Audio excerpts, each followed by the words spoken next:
Ukraine has fired U.S. supplied missiles into Russia up until the end of May, early June.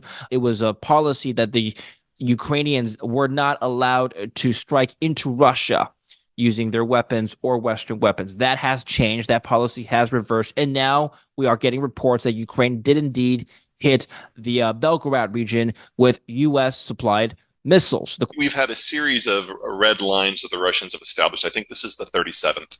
For the Russians to feel safe, they have to occupy a lot of territory that gives them a more defensible external perimeter. And a lot of that territory is in NATO. So from the Russian point of view, the Ukraine war was always going to happen. And it was only the next step in a stage of conflicts that would eventually take it to the Baltics and Poland and Romania. There's an understanding, especially in Europe, that this is the situation. The red lines are on both sides, and we don't know exactly where the Russians are because they keep making them up. I understand the caution that everybody has and why everyone is concerned about this step in particular. Hitting the Russians directly with Western weapons in Russia, that's not a minor issue. And we only have to be wrong once. But the Putin government has made it very clear of what Russian success looks like. And that steals a lot of backbones across Europe. And I think the fact that it was the Germans that were like the fourth country to sign up for this, and they've been the most cautious country so far, speaks volumes about just where Europe is mentally when it comes to confronting the Russians. If anything, they're being more aggressive than the Americans are now. France is looking at the future of the European Union and realizing that everything is not stacked up the way it has been for the last 70 years. The European Union to this point has been an economic structure, a free trade zone, a common regulatory space, and more recently, a common currency area. But for that to work, you need two things. Number one, you need global access for resources and end markets. And number two, you need a young enough population in Europe in order to produce the goods in the first place. Well, they're losing both of those things. The Americans are sliding back into a more populist, isolationist stance, especially on economic issues, especially under Trump and Biden. And then the populations of countries as varied as Italy and Poland and Germany and Spain are aging so quickly that within the next 10 years, the economic model that we've kind of become accustomed to with the Germans being the industrial powerhouse, that ends. And so the French know that if Europe is going to have a future, it can't be based on economics. It has to be based on security and politics. And so we're going to need a new structure. And here we are with the Russians directly threatening European coherence and territory. So from the French point of view, there's really no other alternative here. Getting French forces into Ukraine, even if they're nowhere near the front line, makes a lot of sense for staking out the future of Europe and for defending Europe as a whole. And on top of that, I encourage people to think of what's going on in Ukraine a little bit like the Crimean War, the American Civil War, where those were the first two conflicts we had of size, where industrial technologies were part of the contest. Well, drones are serving the same role here.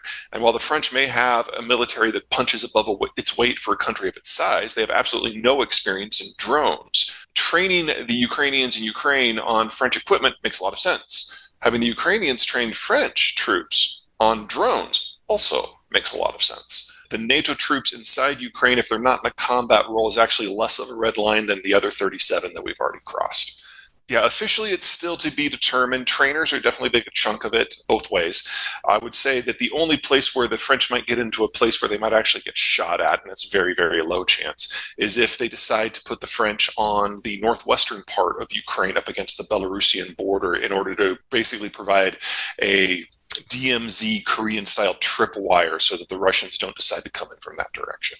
Looking out for. Right, and the French won't be alone. It'll be France, Finland, Sweden, Poland, the Balts, probably the Czechs as well, and probably the Romanians. Belgorod is absolutely mission critical for the Russian assault on Ukraine. There's really only two logistical hubs that are near the Ukrainian border. Belgorod is one of them, and it's within artillery range of the Ukrainian border.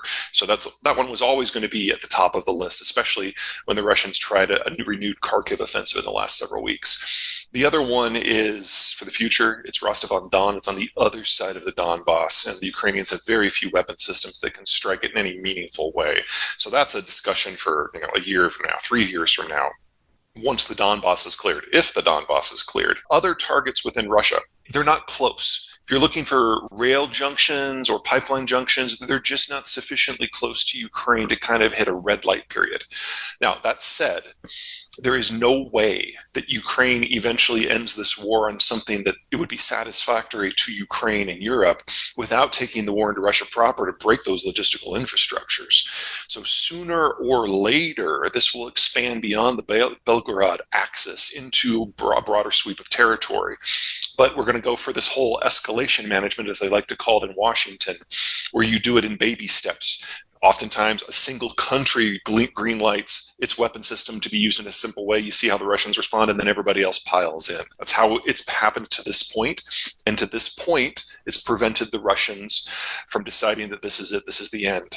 The danger here, the danger since the first day, is that the Russians are in part fighting this war for demographic reasons. Their population is literally dying out. And if they feel that if they don't get to that better exterior crustal defense in the next few years, they'll lose the capacity to do it. They'll lose the capacity to try, and they're right. If we get to the point where the Russians realize that they have completely lost, then and only then are we talking about a meaningful escalation, because it will be the Russians throwing some nukes when they realize that they're already dead. If you can't hit it with artillery, you're not going to be able to do enough damage to, say, a logistical hub. That's when you get to the point that the Russians may realize that they really have lost everything. And so no one is pushing the Ukrainians to do that. Belgorod needs to be neutralized. That doesn't necessarily mean it needs to be occupied, but we're not to the point yet of having that conversation. We are still early in terms of the Russians hitting flight kits to their old Soviet arsenal. They're only using those 2-ton bombs, about 10 or 20 a day. They can sustain that flow rate probably at 5 times that rate if they can get enough flight kits. So from the Russian point of view, it's taking what has proven to be a reasonably successful tactic, just taking these massive Cold War bombs, hitting with a flight kit, and then dropping them wherever they feel that they need to drop them and obliterating everything within a half a kilometer of where the bomb drops. That, to this point, has been the Russians' most successful tactic, but they're limited by the number of flight kits. So look for the Russians and the Chinese to be collaborating on that, and then look to see how NATO responds to the Chinese. They're still afraid of retaliation, and they should still be afraid of retaliation. The Russians do have the world's largest nuclear arsenal, and the Russians do feel that this is their last military conflict. Now, they don't think it's going to end in Ukraine. They think it's going to go all the way to Warsaw. As long as the Russians are holding out a reed of hope that they can win, they're not going to throw nukes. So the trick, the challenge, the balance is to find a way to reinforce the Ukrainians so that the Ukrainians can continually make gains without convincing the Russians that it's all going to fall apart. Because at that point, when Russia feels it has nothing to lose, when it's launched a major war, suffered all the pain of a major war, got none of the gains, that's when the Russians might actually get serious about hitting the West. I would disagree with that. I think the Russians have been very clear that until Ukraine is completely fallen and absorbed, they're not going to stop. Why haven't they done that yet? Because they haven't been able to. The Ukrainians have proven to be significantly more resilient, and the West has shown a backbone in security matters in a way that 4 years ago, I wouldn't have thought it was possible. I would suggest that you don't get caught in the minutia of Russian propaganda, because it is entirely designed to get the West to self-deter. And I'm not saying that the risk is zero here. We're talking about a country that thinks it's fighting its last war and that has a few thousand nukes. This is not a small issue. But for the Russians, this isn't the first post-Soviet war. It's the 9th. And they're not going to stop until they get everything that they feel they need to have. And that doesn't end with Lviv. That ends with Warsaw. Right now? Well, the most recent assault was Kharkiv. That was just 4 or 5 weeks ago that it began. The idea was that the Russians would be able to surge forces into a relatively unprotected front before American military support could arrive. And they made some progress at horrendous cost. But now the Ukrainians have sufficient artillery that they've stopped that offensive cold. If the Russians are to restart an assault that has a meaningful chance of capturing the whole country, they simply need more men. The slow motion mobilization that they've been doing right now has allowed the Russians to maintain their war tempo. And bringing in new weapons like the FABs has given them a degree of firepower that Ukraine simply can't match. But they still need more bodies. We have not yet gotten to the point that the majority of the Russians who were in that core territorial axis from St. Petersburg to Moscow have entered the draft yet. When that happens, you'll know that the Russians are preparing for something very, very big. Now, does the West have enough ammunition to supply to Ukraine? So according That to is the CNN, question. Oh, yeah. We're never going to match the Russians in terms of the scale of production because we are not an artillery army in the United States. We are a lightning fast military that basically strikes at the core of a system and destroys it from within rather than doing a broad front like you would see in World War I. The Russians are much more comfortable fighting that sort of war. That's what the Soviet system was trained for. So we're never going to be able to match them shell for shell. We have to match them with precision and reach. On the Russian side, they're also, of course, tapping North Korea and Iran and to a lesser degree China for a wide array of different weapon systems. So their existing pipeline is significantly larger. The Russian weakness is in armored vehicles and tanks. So I would expect over the next 2 years for the quality of Russian armor to steadily increase as they bring those production lines online. And the Chinese are very, very important for that. On the Western side, since the United States doesn't train for artillery wars, we're in many ways building up our artillery capacity for the first time since Vietnam. And so it's basically coming up from scratch. Now, the Europeans, whose militaries are not as advanced overall as the Americans, are finding this to be a little bit easier, but none of the European countries are as large or can flood as much capital into their industrial complex as the United States can. So it's starting from what I would say is a higher base, but the pace of increase is going to be much slower. The Russians send a flotilla to Cuba every couple of years as part of a show the flag, prove that they still have a navy, but keeping this in mind, that flotilla has no logistical tail and no regional support. It is purely a flag-waving operation. And if we ever were to get into the position where the Americans and the Russians were actually shooting live shots at one another, that entire fleet would be sunk in a matter of probably less than an hour. Also, if you think back, I think it's been about 15 years now, they had a flotilla that came once and one of the ships broke down. And so basically had to hang out in Havana for 3 months while it could get repaired. I don't see this as a security issue. We're not expecting another Cuban Missile Crisis. The Russians have a very searing memory of that. They basically tried to achieve strategic parity with the United States on the cheap, and in doing so triggered such a massive international humiliation that it caused a coup in Moscow. As Putin is the heir to the successors of that coup, he is in no interest in triggering that sort of risk. Okay, well, we talked about artillery shells. What about the financial aspect? Does the U.S. have the financial capacity to continue supporting Ukraine? If we had a balanced budget amendment, absolutely not, but we don't. So it's not a problem. Okay. Well, the fiscal conservative of me just kind of like cringes inside as I say that, but it's really not an issue. The numbers are squishy and there's some top secret stuff in there that I'm not privy to, but as a rule, 75 to 80% of the aid so far is stuff that's been stored in warehouses. Only about 10% of it is actually financial aid, and then the rest is ammo. So the fiscal haul for the United States of this conflict so far has actually been very, very low. Polling is inconsistent because Americans are inconsistent. We really have a hard time focusing on more than one thing at a time, and at the moment, Gaza is attracting a lot of attention. Most polls for the last 2 years have shown a steady support for the war in excess of 2/3 of the population. Most of them are 3/4 or more. The challenge is it's an election year, and there's a very vocal minority who basically believe whatever they're told and are insisting that people lie to them, and so the Russians love that. That faction, how well they do in these upcoming elections, that's going to determine a lot. Whether you consider this a plus or a con, we're probably going to see a Republican wipeout in this elections. Donald Trump has done a series of things, and the constellation of forces against him has really firmed up in the last couple of months. So we're probably going to see a significant defeat for that faction, but it's not going to wipe them out. Beyond that, I'd say the biggest weakness of the Biden administration on this topic is it really hasn't sat down and done a State of the Union type address from the White House about what's going on and why. That's something that has kind of been common for all administrations predating Trump and Obama, whenever there was a new military conflict, explain it to the American people what's at stake and why we need to be involved. That still hasn't happened. And until that does, I would not consider American political support at the voter level to be particularly sticky.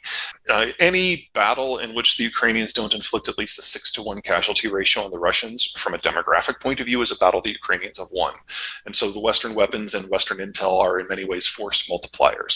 And as we saw in the second battle of Kharkiv that was just concluded, the Russians suffered 8-to-1 casualty ratios. So, these numbers are possible, but they require a little bit of luck and a lot of planning, a lot of really good training, and hopefully soon some air support with the F-16s and the Mirages coming in. But this war is nowhere near over. It is nowhere near settled. It is nowhere near to the point that anyone who is confident in their numbers can actually call how it's going to go. The other side of the demographic equation is that the Russians are dying, and this is their last military conflict, but the Ukrainians are dying too. So the Russians feel they have to fight to the end to have a chance to survive in the midterm, and they're right. But even if Ukraine wins this war, the Ukrainian ethnicity disappears from the world in the next 50 years. So we're in a situation where both sides are fighting for time. Well, just because he's posturing doesn't mean it's not true. The Ukrainian industrial plant is limited. What they've done with drones is revolutionary and impressive, and it's insufficient to the challenge before them.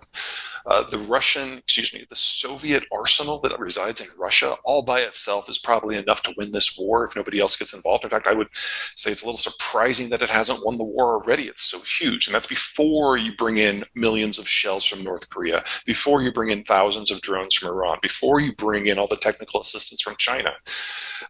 The Europeans believed seriously that history was over and that military conflicts were a thing of the past, especially in places like Germany.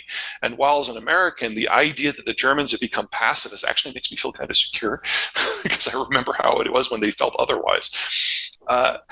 They're rearming from a very, very low level. And that means that the United States, and to a lesser degree, the United Kingdom and France, are really the only ones that matter for the moment until everybody else can retool and spin up. Luckily, as part of the war on terror, the United States turned over a new leaf technologically throughout its entire military structure, especially in the Army. So we also have these significant reserves of weapons like the ATACMS that are a generation or two ahead of what the Soviet systems were and that we're not using anymore. So basically what we've been doing in the first 2 years to date has been throwing each other's spares at one another in Ukraine with some dusting of some more recent things. That is not going to be how this war is going to look a year from now because we're starting to get to the bottom of those reserves. Now it's going to be about production. That's a different fight. If you're a Westerner, this is a bit of a surprise in a positive way. We found out that the Russians aren't nearly as good as they thought they were. They were not nearly as good as we thought they were. We know that their defense minister has basically stole a third of the procurement budget, and his assistant, well, the old defense minister, he got kicked out last month, and his crony stole another third. We know that most of their military exercises were just parades, and we know that most of their new troops that they're bringing in have had less than 2 weeks of training. So it really is just grabbing a handful of people and throwing them against a wall, even if they can break through. That's the sort of war that has allowed Ukraine to survive. On the other side, the Russians have been shocked, and understandably so, that the Europeans and the Americans have actually stood up. The Germans have actively sided with the Russians on every energy and security question for the last 25 years until the Ukraine war. And I don't think anyone expected them to be as robust in their support for the Ukrainians as they have been. From the American point of view, I'd say it's actually on a relatively low side. It's mostly about the ins and outs of those red lines that the Russians keep setting and then abandoning. We're being very cautious about it, and for good reason. But if you look back, we probably could have accelerated everything that we've done by 6 months because they were all bluffs. That is not me saying that we should ignore the red lines in the future, because eventually we will hit a real one. And you don't want to just skip across that and see what happens. That would be really dumb. For the Europeans, it's a little different. Okay. Spinning up from scratch is hard. I mean, Europe is on the border. I mean, they don't want to be the sacrificial lamb in this conflict, this proxy war between Russia and the US. I Oh, it's wonder not a what, proxy war. This is a flat-out war of conquest by the Russians against the Ukrainians. It won't stop there. right. Okay. What's ultimately then, what is the risk of us seeing nuclear weapons used on the battlefield, either tactical nukes Sure. or strategic nukes? Tactical nukes are a no. The Russians would gain nothing from using tactical nukes because ultimately they want to occupy Ukraine, and if they've irradiated the transport codes or the transport routes or the resource nodes or the population centers, that actually makes their job harder. So that's not even under consideration in any meaningful way. Strategic nukes, that's a possibility. There's two scenarios. Scenario number one, Ukraine does really, really, really well and kicks the Russians out of the Donbass, and then crosses the border to take Belgorod and Rostov-on-Don permanently out of the equation so the Russians can't try again. If you have a conventional military invasion of Russia proper, then you're talking about a defensive use of nukes that could be considered and would be considered very strongly.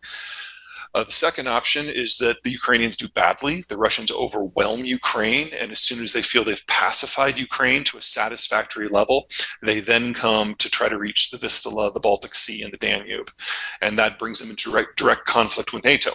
But we now know that in a direct fight, the Russians would be lucky to suffer only 100-to-1 casualty ratios. And if we get to a point where the Russians feel that they can't win conventionally against the West, it doesn't change their strategic prerogative, doesn't change where they feel they need to get to. And then using nukes as a way to split the Europeans off from one another and the Americans off from the Europeans is definitely within the realm of possibility, and I would say even a likelihood. So we're in this weird situation where, ironically, this softly approach that the West has been following of like heeding every red line, tiptoeing up to it, tiptoeing across it, and then moving on is probably the wisest position because it keeps the battle out of the two areas that might trigger a general nuclear exchange. At the end of the World War II, the United States realized that it needed people to stand between us and the Red Army. And since the Europeans had just been through the worst war in human history, that meant bribing the Europeans to be on the same side. And so we used our Navy, which was the only one to survive the war, to create a global security apparatus that would allow anyone to trade with anyone else at any time in any place without needing a military escort. And so all of a sudden, all of the Europeans, plus the Japanese, and eventually a handful of other countries, gained global access to global trade for the first time and could do it without a war. We call that globalization today. And so globalization was the economic outcome, a side effect of an American security plan to contain the Soviets. And it worked. But even with the Russians back on the warpath, they're not the Soviet Union. They're not a global presence. And we've seen the United States in election after election after election vote for ever more economically populous candidates. And that includes the transition from Trump to Biden. Multipolar world Right. assumes that the other poles have an economic existence that is independent of globalization, and they don't. I mean, I could easily argue that the three countries most dependent on global exchange are Iran, Russia, and China. But the Americans' ability and willingness to patrol the global oceans is gone. And we're kind of in this period where we're kind of holding our breath and waiting for the other shoe to drop, because the Chinese have gone full cult of personality. The Russians are on the warpath. The Iranians have never really calmed down. And if something goes after civilian shipping in a meaningful way, if a nation state goes after shipping in a meaningful way, it doesn't matter who, this all falls apart in a matter of weeks. And since the Ukraine war started, I've just kind of been holding my breath and waiting for that shoe to drop. So far, so good. I think I know what you're going to say to my next question, but Okay. you don't think China is going to rise as a worthy competitor, No, the Eastern Bloc, to the U.S.? No? no. I mean, well, let me give you the two big reasons. Number one, Yeah. China's the country most dependent on globalization. So if it wasn't for the U.S. Navy, we wouldn't have a Chinese economy today. And sooner or later, that's going to be reflected in policy in Washington. We're not there yet. We'll get there Well, probably. the Chinese Navy could defend its own shipping routes, no? No, the Chinese Navy may have a lot of ships, but only about 10% of them can sail more than about 1,000, 1,500 kilometers from shore. So they can't even protect their Asian sea lanes, much less what they need to reach the end market in the United States and Europe or the raw material supply in the Persian Gulf. You probably all heard the number 2.1 is the number of children each woman has to have in order to have a steady state population structure.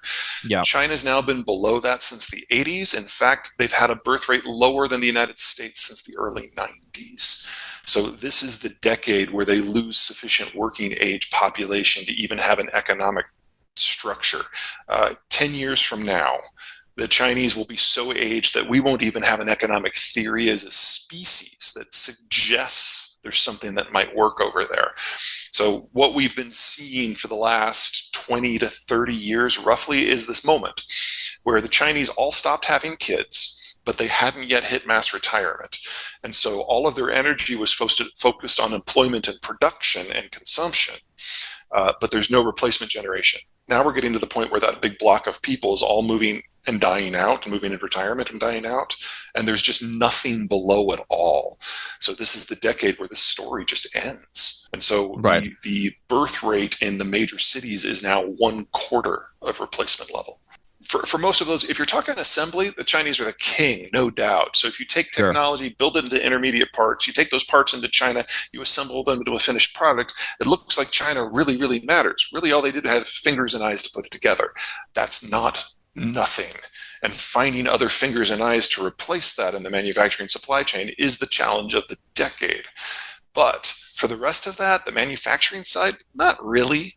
The best chips they can make are 28 nanometers, and that requires a majority foreign workforce, especially for the quality checks. The only chips that the Chinese can make on their own are 90 nanometers and worse, and that's basically what you put into a smart light bulb. The world will not pivot on that. And the patents thing, they went from leading the world in patents to zero because they stopped collecting data because they thought the way the numbers were going to go were going to embarrass them. So it's the tech story for China. It's not that it's not real, it's that it's siloed. And none of these things are industry leaders from an innovation point of view. That doesn't mean China's a non-entity. I often get criticized for not giving Chinese enough credit, whatever. You can't be the world's leading manufacturing power if you're stupid. The Chinese are not stupid, but they haven't been able to move to a second tier tech development position, much less a top tier. Now, from an American point of view, this is actually more of a problem than an opportunity, because the stuff that we're really good at is not the stuff that the Chinese do at all. And the stuff that they're really good at is not the stuff that we do at all. So if we still want product in the wider world in a post-China environment, we either need to find a fundamentally new model for manufacturing or bring in a lot of people in other countries into the system that haven't been metabolized in the past. That's a massive challenge. Problem is, which 500 million are they going to have? And 500 million is the right number, by the way, because their numbers, the 1.3 billion for their population is grossly over exaggerated. If we fast forward 20 years and we're approaching that 500 million, the majority of them are going to be over 55. So you're talking about a very different age structure, very different economic structure. If China can find a way to triple their birth rate overnight and somehow get rid of everyone when they turn 65, then you're talking about maybe having something like a Germany. But the scale of human carnage required to make that happen, I don't think the Chinese are capable of. Americans are not happy unless we're stressed out about something. So in the 80s, we were all terrified about the Soviets. In the 90s, we were all terrified about the Japanese. Now we're all terrified about the Chinese. We'll find a new boogeyman. The single country that is on the fastest rise is going to be India, but India is such a radically different place demographically and economically that I don't see the United States and the Indians butting heads. Our interests don't clash. If anything, they dovetail. Also, India is kind of trapped in South Asia, so it can't be an expansionary power in the way that, say, the Russians could be. In terms of relative gain, I'd say Southeast Asia probably looks the most promising, but none of those countries are going to be in a position individually or as a group to be an imperial power.